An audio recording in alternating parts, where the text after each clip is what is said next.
Arkadaşlar, bugün gene bir formasyon videosu ile karşınızda olmaktan son derece mutluyum.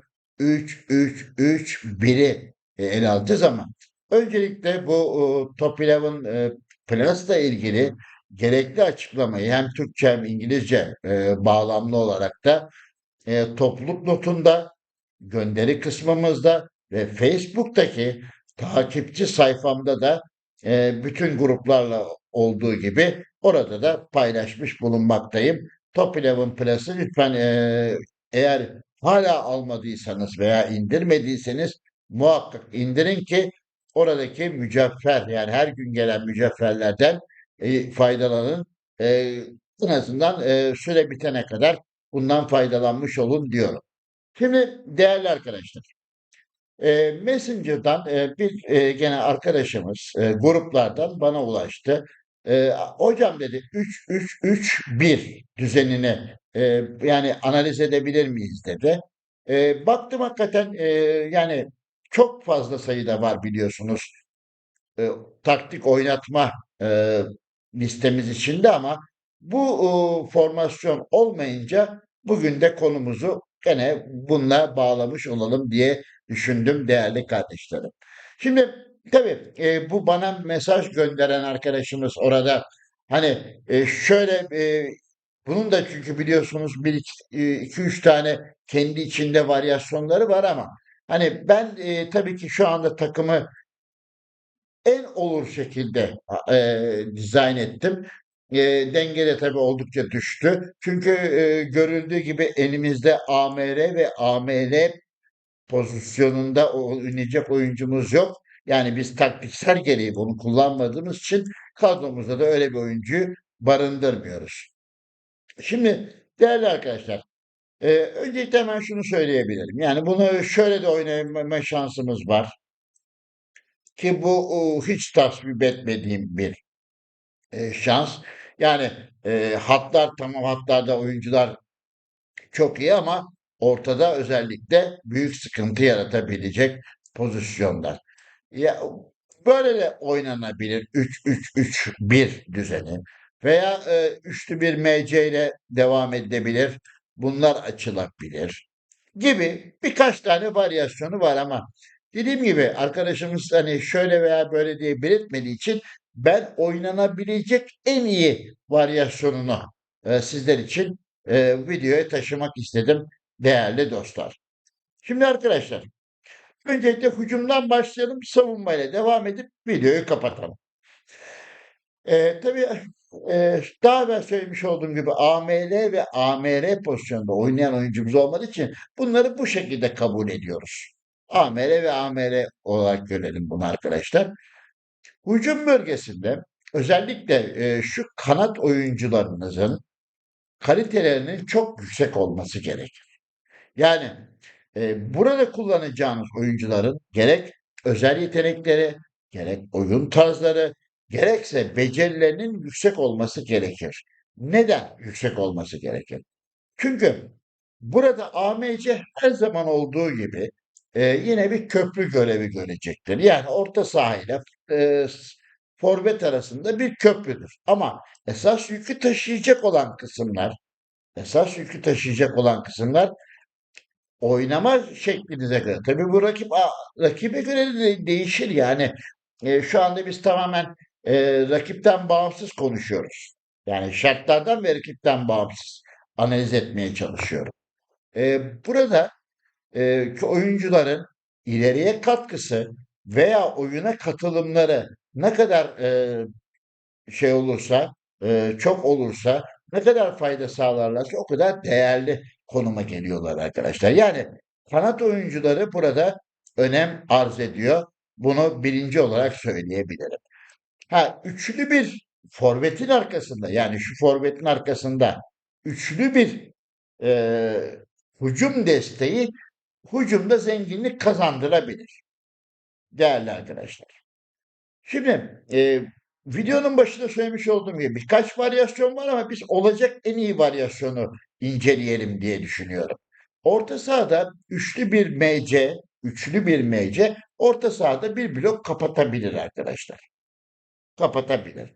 Şimdi Hücumda bir sıkıntı düşünmüyorum ama iş şimdi savunma kısmına gelir. Şimdi 3-3-3-1 düzeni.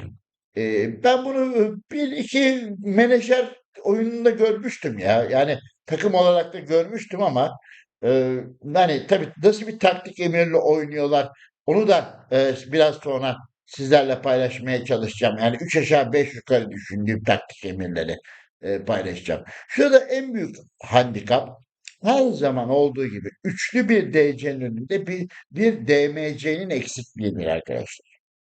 Yani ben tabii yorumlara sizler de lütfen katkı sağlayın. Yani sizlerin de bu görüşleriniz benim için çok kıymetli ve değerli. O yüzden üçlü bir defansın önünde her zaman DMC'nin önemi büyük olur. Ha, dörtlü bir defans oynarsanız DMC olur ya da olmaz önemli değil o kadar. Ama üçlü bir defans oynuyorsanız eğer rakibinizin de aynı sizin gibi AMC, AMR, AMR'den oluşan iyi, kaliteli, iyi oyuncuları varsa, santrfor keza aynı şekilde veya çift santrfor oynuyorsa, AMC'si varsa, atıyorum çift santrfor oynuyorsa, AMC gene oyuncusu varsa, burada DMC'nin eksikliğini bu formasyonda hissedebiliriz değerli arkadaşlar. Artı kanatlardan gelecek oyuncular ki buradaki üç tane göstermiş olduğum MC bir miktar tabii geriye katkı sağlayacaktır ama ne bir DMC'nin görevini üstleneceklerini düşünmüyorum. Yani en azından bir miktar geriye e, katkı verirler ama dolayısıyla buradaki şu alandaki boşluğu tam olarak doldurabilme yetisine sahip olamayabilirler arkadaşlar.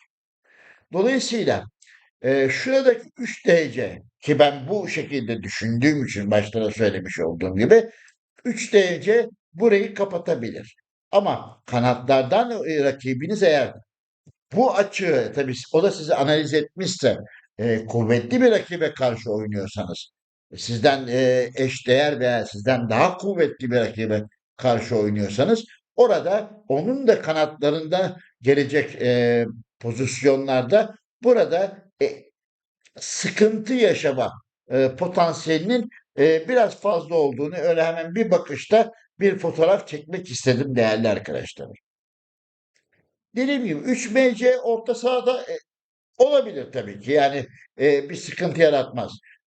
Buralar kuvvetli, kanatlar çok kuvvetli olmak kaydıyla ki özellikle eğer bunların tabii aynı biraz daha şey varsa geriye yardım etme gibi e, katkıları oluyorsa burada belki bir miktar orta sahayı da bloke etme şansı olabilir. Ama esas hücum kısmında bütün yük şu üç tane oyuncuya biner değerli arkadaşlar.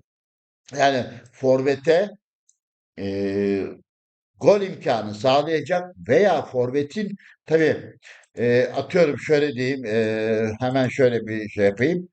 Mesela şu özellik diyelim çok yönlü hücum oyuncusu yani gezen bir forvetiniz varsa bunun boşluklarını buradaki oyuncularla kademeye girerek rakip kalede etkili olma şansını size verebilir. Yani bu tamamen de dediğim gibi oyuncuların tarzıyla alakalı, oyun tarzıyla alakalı, özel yetenekleriyle alakalı, becerileriyle alakalı diyebilirim değerli kardeşlerim. 3 BC içinde herhangi bir şey söyleyemem ama burada yine her zaman olduğu gibi DMC üçlü bir defans için aslında emniyet sıvabıdır. Yani defansif anlamda risk taşır. Ha, risk taşır. Hücumsal anlamda bu şöyle bir karşıdan baktığım zaman hücumsal anlamda çok büyük bir handikapı göremedim arkadaşlar. Yine söylüyorum yorumlarda lütfen sizler de bununla paylaşırsanız, benimle paylaşırsanız, diğer arkadaşlarımıza da ışık tutarsanız çok sevinirim. Her zaman olduğu gibi. E, Yani öbür varyasyonları hiç düşünmek istemiyorum. Yani şu varyasyonlar bence hani evet kanatlardan oynama şansını çok güzel verir şey yapar ama O zaman rakip de şuradaki tek DC veya tek MC sıkıntı yaratabilecek bir pozisyona düşürebilir. Veya şu pozisyon. Evet, orta sahayı kapatırız. Kanatlardan ataklarda DL ve DR eğer kullanıyorsak bu alanı efektif olarak kullanabiliriz. Ama burada da işte şu tek DC önünde de DMC olmazsa rakibin pozisyonuna göre, rakibin formasyonuna göre burada başımızı ağrıtabilir. Yani ben biraz daha olur şekliyle hareket etmek istedim formasyonun değerli arkadaşlar. Yani burada nasıl oynanabilir diye düşünüyorum.